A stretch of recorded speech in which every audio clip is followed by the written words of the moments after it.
All right, we're now here with Riverside head coach Eric Frontz. And coach, first thing I have to ask, all right, nice performance this summer in the 7-on-7 tournament. How do you and the kids handle the high expectations, stay humble and handle the high expectations you guys had coming into this season?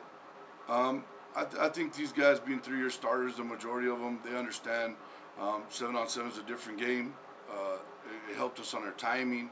It helped us man coverage in the secondary, stuff like that. But they understand that this is a different game, and we need to put it all together along with the linemen to have a successful season.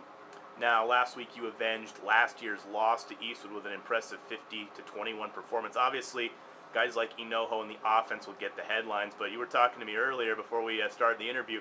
You were ecstatic with your defense, and especially the job they did on Chris Ross, who ran all over you guys last year.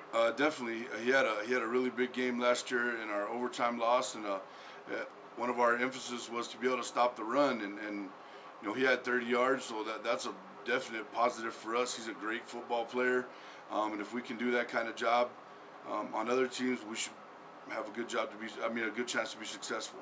Now back to the offense. How much of an advantage is it to have an experienced, good, smart, talented kid like Brian Enoho under center? You know what? He really does a great job managing the game.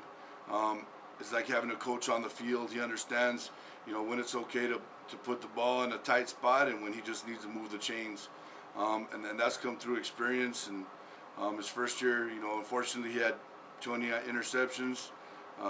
This last year he had 10, so we're looking for him to take care of the ball a little bit better this year, cut it down to 5 or less. And that Frontz kid, you're not biased or anything, but he's not bad. He can. No, you know what? He gives us he does a good job blocking. He gives us a big target inside. We have some outside receivers that are very, very talented. So, we run a spread offense, really multiple, and 5 different guys caught touchdown passes. So that's a plus.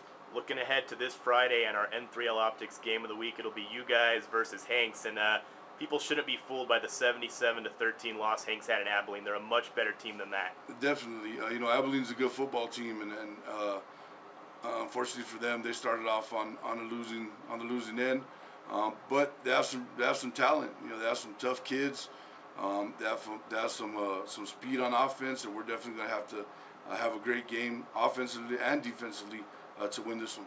As I told Coach Cleveland, it's like T.O. said a few years ago, get your popcorn ready because it's going to be a lot of points scored and an exciting matchup Friday. Well, we're definitely not hoping to give up too many points, but we definitely like to score some. I think as long as we control the ball, and we've been able to run the ball these last couple weeks, and that's something that we've really stressed, being able to run the ball and not being so one-sided, but we definitely throw it around a little bit. So, hopefully we'll come out.